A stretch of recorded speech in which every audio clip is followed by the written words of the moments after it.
All right, everyone, we've entered the weird timeline again. I mean, we've been on it this whole time anyway, but like even weirder timeline. It looks like a squirrel and a raccoon might end up saving democracy by whipping certain groups of voters into a frenzy right before Election Day. I speak, of course, of Peanut the squirrel and Fred the raccoon that were unjustly euthanized the other day by the state of New York.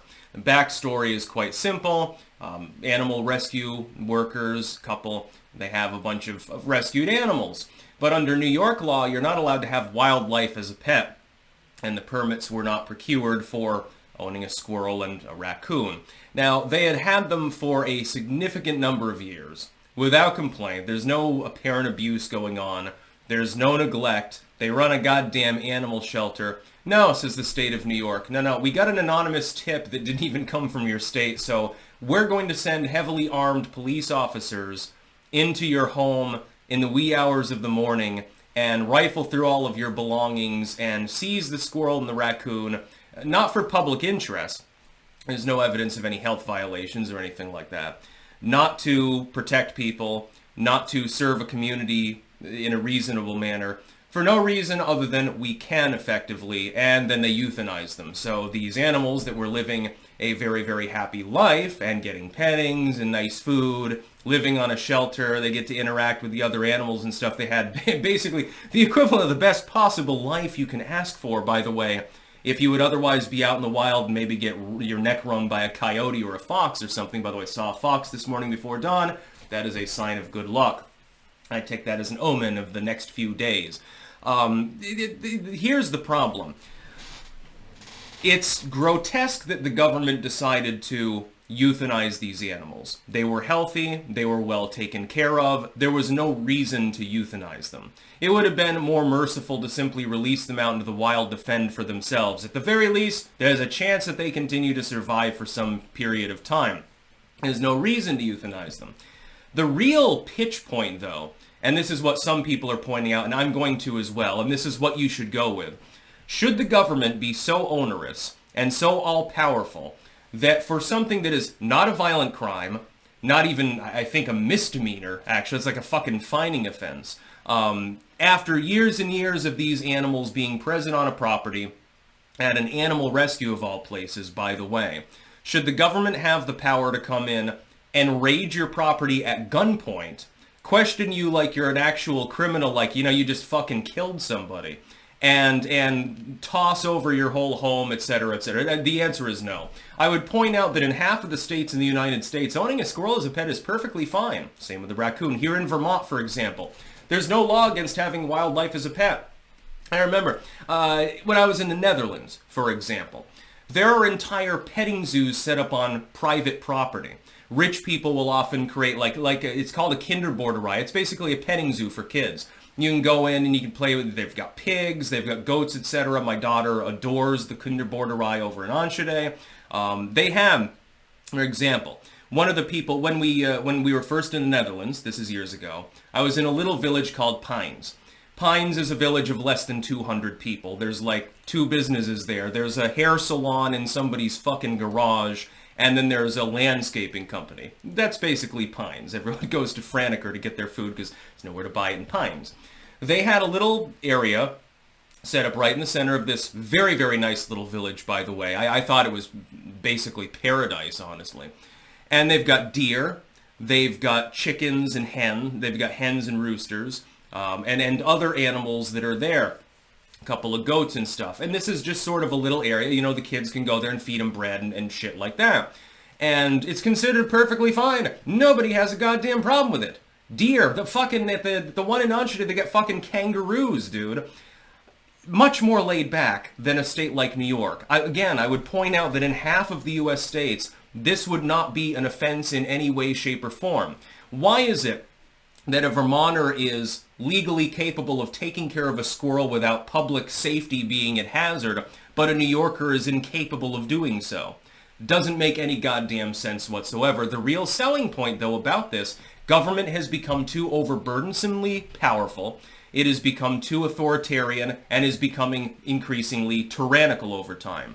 When we look at the political composition of the state of New York, We are looking, especially in the area where these individuals are, we're looking at a far-left political conglomerate. We're not looking at random suspender-snapping, cowboy boot-wearing conservatives or libertarians or anything, or populists or anything under the sun. We're looking at NIMBYistic liberals that are very concerned that the person down the street has the wrong animal. Now, the spirit of the law makes sense. The idea is, hey, Tim is not allowed to, Tim Walz he'd probably rape the animal to death. You're not allowed to go out into the wild, capture the animal, and then domesticate it and turn it into a pet. Which makes sense. No, you shouldn't be. Let them live out in the wild. Yeah, they take their chances, again, with the coyotes and bears and shit like that. But that's the idea. And then there's federal laws with regards to exotic animals, imported number one, or, endangered number two. Nobody needs to be owning a fucking Siberian tiger, although I would point out in a number of U.S. states that would be legal, generally speaking, as well, with the right permitting process involved. That being said, to take in an orphaned animal that will die, probably quite painfully if you don't take care of it, to raise it.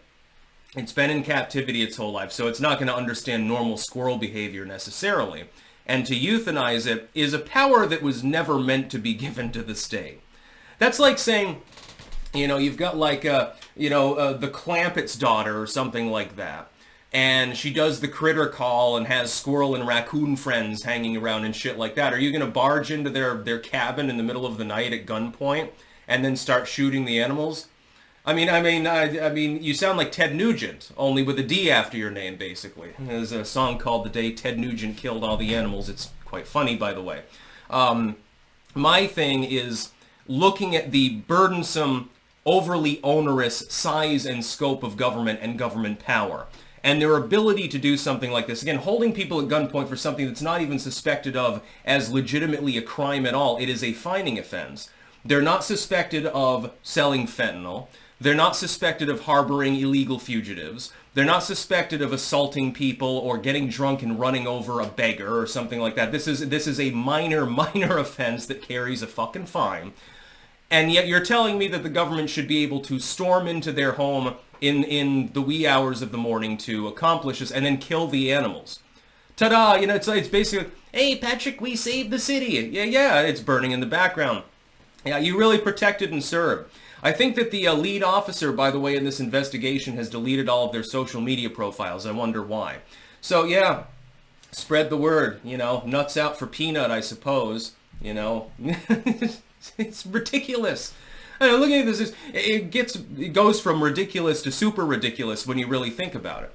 But it's really more about overarching, overly burdensome government authoritarianism than it is a goddamn squirrel. Sad that the squirrel is dead. Cute little fluffy animal, was a social media star. Fred the raccoon, very fuzzy and, does cute little raccoony things with its hands and washes its food and stuff like that. That's great. Cute animals. And if there's anything that people will have a visceral reaction to, it's cute animals being killed for no reason. Most people don't support that. They're not even going to eat the meat. They're not even going to take the pelts. They're just going to bury them and they're just going to throw them out basically behind the police offices, I suppose.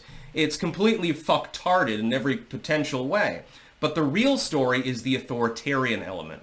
Politically speaking, socio-politically speaking, it's about the fact that the government shouldn't have the ability to do this sort of thing in the first place. There was no specific crime being alleged. They did this based on, if I remember correctly, an anonymous tip from somebody who's not even from the state of New York. Well, that's not a reason to have somebody raided in such a manner. So I guess if you have a pet squirrel in the wrong state, you want to make sure nobody knows that you have that fucking squirrel, because otherwise you might have a rifle aimed at your goddamn head at 3 o'clock in the morning. Totally unacceptable. Just another reason to vote against government overreach. We need Ron Paul in the administration more than ever, and there's only one candidate that's going to do that for you. That's about all. Peace out.